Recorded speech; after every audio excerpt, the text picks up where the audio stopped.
Hello, my name is Ernie Keane, and we are UATV English. We're here to give you things seen from Ukrainian perspective, that is, war. Watch in the episode. Tables turned for Russia, harsh change of hearts in Washington. Russia will be forced to reparations, at least $500 billion. Russian secret operations revealed Watcher investigative report. Well, sit back, relax, if possible, get comfortable and leave the rest to us. Welcome to Wrap Up Weekly. First things first, let's look closer into, without any exaggeration, dramatic recent change of hearts of the current US administration towards Ukraine, which Ukraine and its Western partners, by the way, have been waiting for so long. After many doomed and clumsy attempts to negotiate a truce with dictator Putin and even friendly reverences done towards the ICC-indicted criminal Putin, like suspending military aid and intel to Ukraine, or ambiguous, to say the least, head-turning statements such as Putin wants peace. Finally, Trump's patience seems to have snapped. Obviously, all the worst records-breaking massive terror unleashed by the Kremlin at Ukraine simultaneously assuring Trump of its keen desire for peace have clearly shown the obvious again. A civilized dialogue with Russia, that dictator Putin, is impossible, as simple as that. Many have tried, all have failed. Don't trust me, ask Neville Chamberlain. So, power. That is the only language all dictators, not only Putin, are speaking. That translates directly into more and more timely military support for Ukraine and, consequently, military defeat of Russian criminal aggressive force. Only that will bring Moscow to its senses and meaningful negotiations. We're not happy with Putin. I'm not happy with Putin. I can tell you that much right now, because he's killing a lot of people. And a lot of them are his soldiers and their soldiers, mostly. And it's now up to 7,000 a week. And I'm not happy with Putin. We get a lot of bullshit thrown at us by Putin, for you want to know the truth. He's very nice all the time, but it turns out to be meaningless. Right. Who could ever thought? Well, at least this time, Mr. Trump immediately shows his displeasure. And it's real, not demonstrative. For the first time since in the office, trumpets are now actively developing new sanctions against Russia for real. And not only trumpets, by the way, we are talking bipartisan here. A joint project of senators from both Republican and Democratic sides, which kinda was there all the time, somewhere in the thin air, but never materialized into anything concrete due to the lack, or better said, complete absence of support from the White House. It was a holy day for Comrade Putin. Now, tables turned. Mr. Trump has finally started talking about supplying Ukraine with new modern air defense systems and weapons. This is big and crucial, as big as crucial as it gets. Yes, America will do this for money, but hey, even so, it never happened before, with this administration at least. We send weapons to NATO, and NATO pays for these weapons in full. Thus, the weapons we send are sent to NATO, and then NATO supplies these weapons to Ukraine, and the alliance pays for these weapons. Donald J. Trump, President of the United States. Well, I guess we all can consider it a hell of an irony if these money to pay for American weapons used in the war against Russia will be actually coming from the proceeds of those frozen Russian assets in the Western banks. You only imagine Putin's face sitting in the bunker under counter-offensive Ukrainian fire and be like, boom, I just paid for that. And the scenario is very possible as the talks between Secretary of State Marco Rubio and very Russian Foreign Minister Sergei Lavrov on the sidelines of the Association of Southeast Asian Nations summit in Kuala Lumpur came as a cold shower for the Russians. What's supposed to become a sweetener for Russia's relations with the US turned out to be not that at all. After the meeting, Marco Rubio openly condemned the war with Kremlin is waging now all out of the blue. Russians were lectured that killing civilians in Ukraine and even killing their own troops is a bad thing to do. Obviously, the loss of life is something of great interest to the president. It's important to note that since January of this year, as an example, just to give you on the Russian side, they've lost 100,000 soldiers, dead. Not injured, I'm talking about dead. And on the Ukrainian side, the numbers are less, but still very significant. And so that's, the president doesn't like wars. He thinks wars are a waste of money and a waste of lives, and he wants them to end. And he's going to do everything he can within his power to end this war and any other war he has a chance to end, as you've seen in the past. And so we're going to continue to work at it. We understand that these things take time and patience. Good to know, but what did that? I mean, what changed hearts indeed in Washington? What could have influenced the White House's attitude towards Russia that harshly and that irrevocably? The incessant shelling of Ukrainian cities, probably. Indeed, despite the constant blah, blah, blah by the last Russian emperor about how much he's ready for peace, in reality it turned out to be assault drones, cruise and ballistic missiles raining at Ukrainian cities and communities all over the country every single night during all week, destroying homes, claiming civilians and children's lives. Kyiv, Lutsk, Konstantinovka, Mykolaiv. In Kharkiv, a UAV blasted into a maternity hospital. Another big terror raid was carried out on the night of Thursday this week at Kyiv. Wounded, dead, burning city. I know, as I live here in Kyiv, I've lived that through, watching it with my own eyes, while Russian kamikaze drone blasted into my house. I'm saying that because I want you in the West all to know Russian terror does not stop when you stop watching videos about it. It does not stop when you close your notebooks and keep on swiping your social networks feed further. Every night while you turn your gadgets into silent mode, it gets loud in Ukraine. While you sleep in your beds, we hide in shelters as Russians launch 400, 500, 600 drones, bombs and missiles at Ukrainian cities every night. The peak of Russian terror, quite damn literally, fell on this Wednesday. 741 airborne means of death and destruction fired at Ukraine. I guess all that, while talking about peace, could really piss Mr. Trump off. A moment after I had run away, I heard a roar and a cracking sound, the sound of glass shattering. I turned around and saw that my apartment was gone. The fire started instantly. Remember, I just did call the shift in American administration's rhetoric irrevocable. I did that for a reason. Representatives of the United States of America joined the meeting of the Coalition of the Willing for the first time. Previously, the Americans were not even invited often to the meetings of the coalition for obvious lack of their willingness to join. This time, they were invited and accepted the invitation on a high-profile level. The special representative of the US President, Keith Kellogg, Senators Graham and Blumenthal were there. And the coalition meeting this week adopted a number of decisions crucial for Ukraine and Europe. In the case of any ceasefire agreement with Russia signed, the UK and France will patrol Ukraine's air and sea space to make sure the agreement is being viable. According to the Telegraph, the countries will also help train Ukrainian troops as part of the creation of the new multinational force.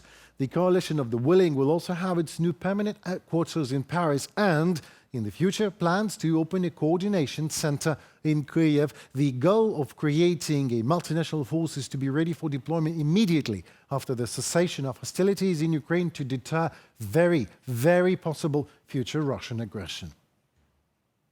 It's now obvious to all partners that Russia is blocking all peace efforts, and it was Putin who rejected the ceasefire proposal, including one brought by the United States. Second, we see that Russia is not only pushing on with attacks at the front and trying to expand the war, but also still putting huge resources into weapons production. Putin is planning to keep fighting, and he's not looking for a way out of this war. Third, our joint pressure has created real strategic problems for Russia. Sanctions are working. Well, this time, the Coalition of the Willing gathered on the sidelines of the conference on the reconstruction of Ukraine in Rome. And there was indeed a lot of good news for Ukraine. Well, finally, the German Chancellor Friedrich Merz said that his country was ready to purchase Patriot air defense systems from the United States and transfer them to Ukraine. At the same time, the Chancellor acknowledged that the American side, their military, of course, needs these systems just as well. But according to Merz, I quote, they have a lot of them. The Chancellor also said that Russia is obliged to reparations and will be forced to compensate Ukraine for the losses caused during full-scale terror of theirs in the amount of at least 500 billion euros. We estimate the property damage to be around 500 billion euros. Russia must pay for this damage. Until this has happened, Russia must not and will not have access to the frozen Russian assets. I would also like to say that the freeze will remain in place. Well, of course, this time also it's about the money, but this time for rebuilding and renovation purposes. In Rome, the partners pledged more than 10 billion euros for the restoration of Ukraine. The European Commission will allocate 2.3 billion, of which 1.8 are loan guarantees. A new investment fund for reconstruction has been created. In addition, a number of countries are also allocating funds separately.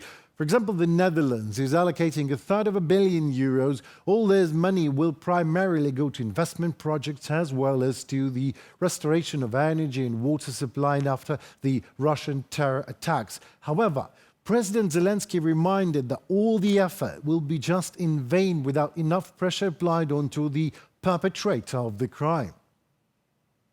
And this is what we must focus on first. We must stop Russian drones and missiles. And this means more air defense supplies and more investments in interceptor drones, air defense systems, and of course missiles. And I urge all our partners, increase your investments. When Russia increases its attacks, we cannot have a shortage of funding for drone production. More than 30 countries and hundreds of companies are represented at the conference today. And we must reach a point where Ukraine's air defense and drone sector is supported by over 30 countries and backed by hundreds of companies, not only from Ukraine, but also from Europe, the United States, and beyond. Ukraine is preparing new agreements with partners that will make the country stronger, both in defense and recovery areas, said President Zelensky. For successful defense against Russian terror, Kyiv and partners will need joint production and investment because, obviously, Russia has significantly larger industrial capabilities than Ukraine has. So what Kyiv is intended to do in this regard in the first place? Enough said, let us show you. Every day, the aggressor state's army shells peaceful Ukrainian cities. Over the past week, Russia has launched 1,270 drones, 39 missiles, and nearly 1,000 cab bombs at Ukraine. On the night of July 7th, Russian strikes hit Zaporizhzhia, as well as the Kyiv, Sumy, Donetsk, Dnipropetrovsk, Kharkiv, and Odessa regions. President Volodymyr Zelensky stated that Ukraine needs its partners' help to bolster air defense. We very much hope that our partners will fulfill everything we agreed upon. Air defense is the key to protecting lives. We are also dynamically implementing agreements on investments in our domestic weapons production, especially all types of drones. Particular attention is being paid to interceptor drones. We are contracting as much as possible. Thank you to all our partners who are helping. Volodymyr Zelensky, President of Ukraine, on Telegram. Danish Foreign Minister Lars Rasmussen called for increased investment in Ukraine's defense sector. He suggested that frozen Russian assets should be used for this purpose. Denmark plans to raise this issue during its EU presidency. The most obvious starting point is to increase investment in Ukraine. They could probably produce twice as much military equipment as they do now if they had the funds. Lars Rasmussen, Minister of Foreign Affairs of Denmark, in comments to Danish outlet DR. At the end of June, President Zelensky announced that Denmark would be the first country with which Kyiv will launch joint defense production outside Ukraine. This includes manufacturing drones and long-range systems. Zelensky emphasized that this move is a response to growing Russian missile threats and a key to strengthening air defense. According to the Danish defense minister, production may begin as early as fall 2025. Ukraine has also reached agreements on joint drone production with several U.S. companies, according to the Ukrainian president. This involves hundreds of thousands of units, including interceptor drones. President Zelensky discussed joint weapons manufacturing opportunities with the U.S. president and emphasized that Kyiv is ready for direct projects with Washington. Donald Trump told reporters that he had a good conversation with Zelensky and confirmed They discussed the possibility of sending missiles for the Patriot air defense system to Kyiv. Yeah, I'd like to see it happen. I don't want to see 5,000, 6,000, 7,000 soldiers killed every week. And you have other people, but for the most part, so far it's been mostly soldiers. And they're Ukrainian soldiers and they're also Russian soldiers. But it's 5,000 souls, and they're being killed every single week. So it's really higher than that now. Germany's Defense Minister Boris Pistorius plans to discuss military aid for Ukraine during his upcoming visit to Washington, according to German media citing government spokesperson Stefan Cornelius. He confirmed that Berlin intends to purchase 2 Patriot missile systems from the U.S. for Ukraine. Germany has sent a request to U.S. Secretary of Defense Pete Hegseth and is awaiting Washington's commitment to transferring the systems to Berlin. The possible purchase and transfer will likely be discussed on July 9th, when Friedrich Merz meets with NATO Secretary General Mark Rutte. The following day, the Chancellor will attend the Ukraine Recovery Conference in Rome, where Zelensky is also expected to be a guest. On the sidelines, he could discuss the potential deal with Merz, and above all, further support for Ukraine. From a publication by Wirtschaftswoche. The German government has confirmed it will continue supporting Ukraine's air defense initiative. Around $1 billion has already been raised through this program. In addition, Germany is interested in establishing joint defense enterprises with Ukraine and continues to invest in Ukrainian weapons manufacturing to maximize the country's production capacity. Reported by Kristina Dombrovska, UATV News.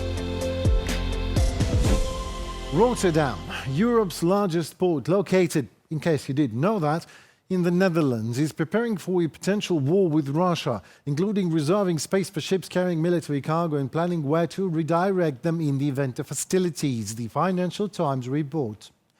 The port of Rotterdam is a part of a continent-wide military exercise. It has already handled military cargo, but even during the Cold War, it did not have any specifically dedicated facilities for such. Now, part of a container terminal is being converted to fix that problem.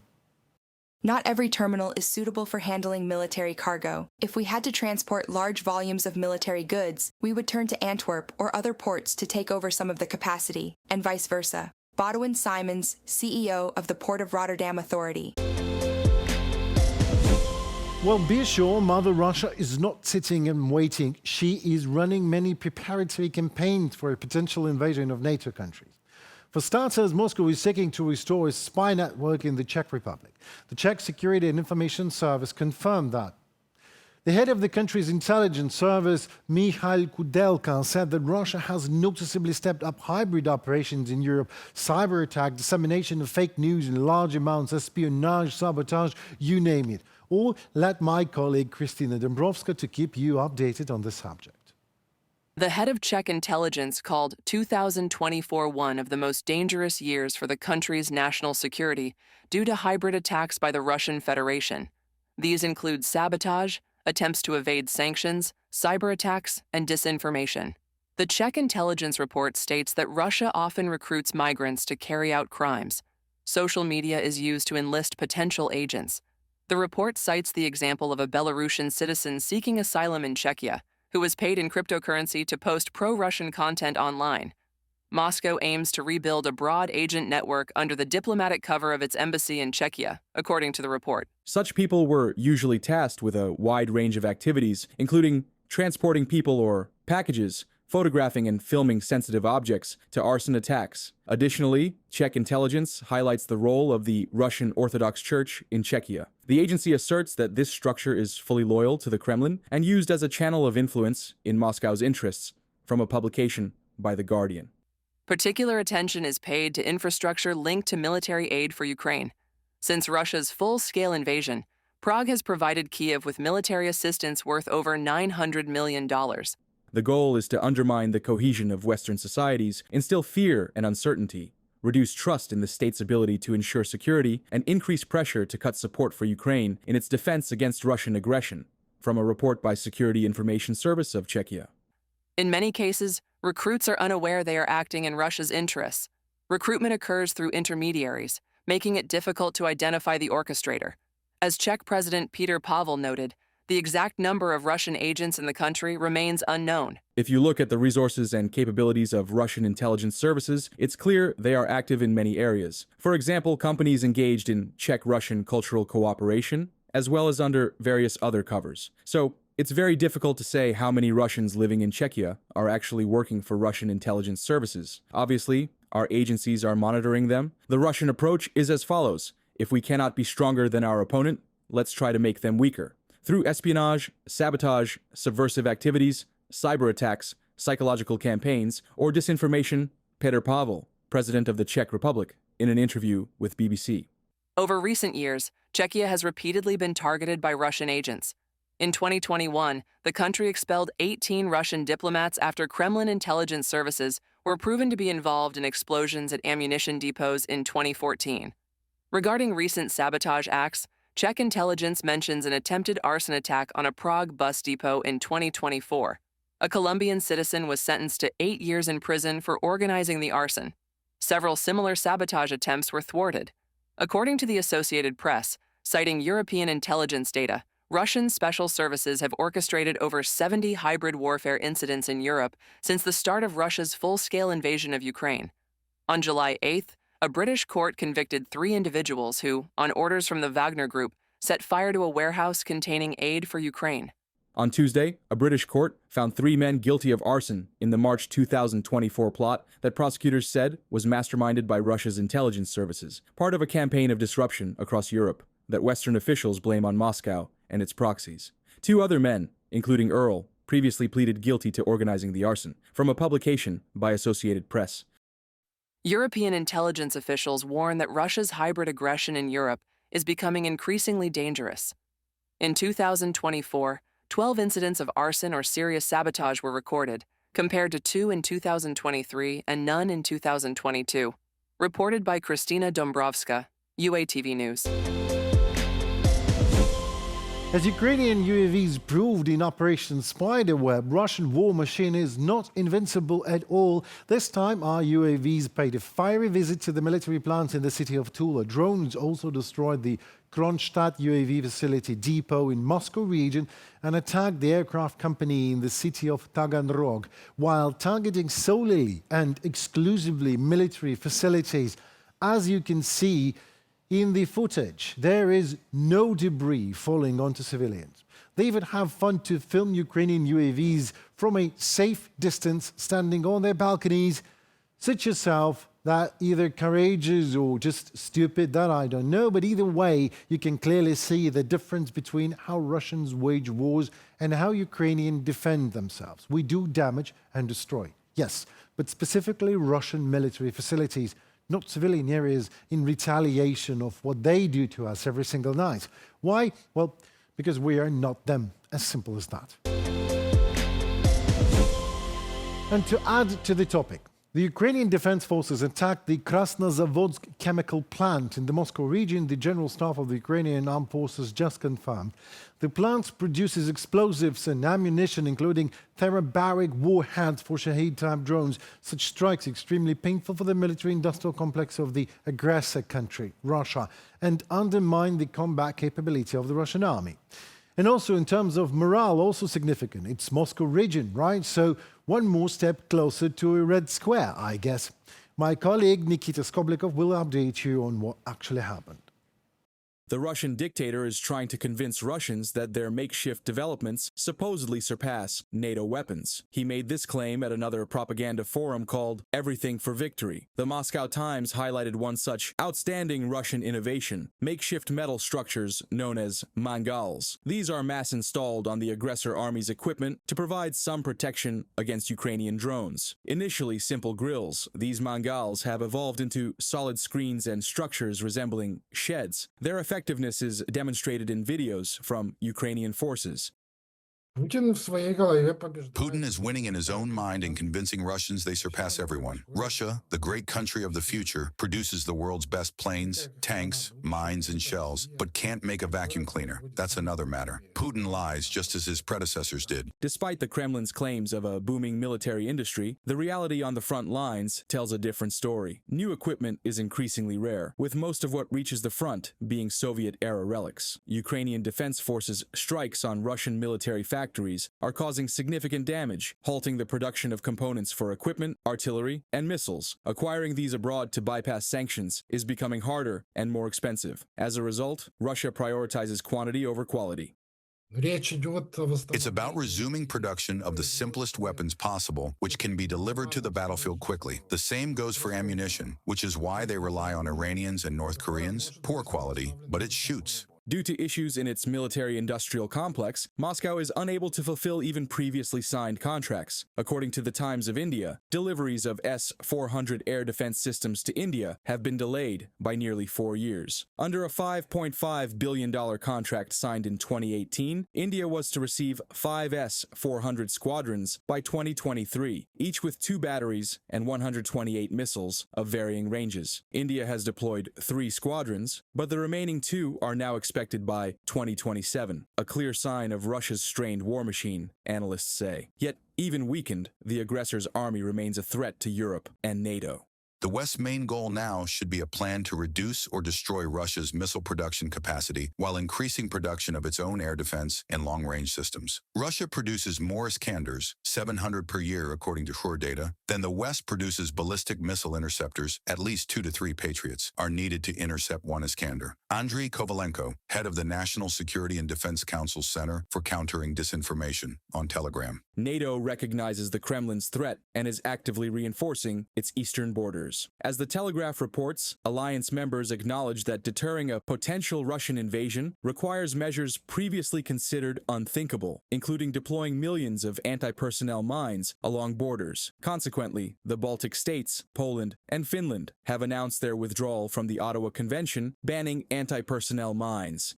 Russia is a totalitarian state where one person gives an order and it's executed immediately. In Western countries, it's harder. The shift to a war footing will happen in the EU. It's inevitable because processes we couldn't imagine are already unfolding in Europe.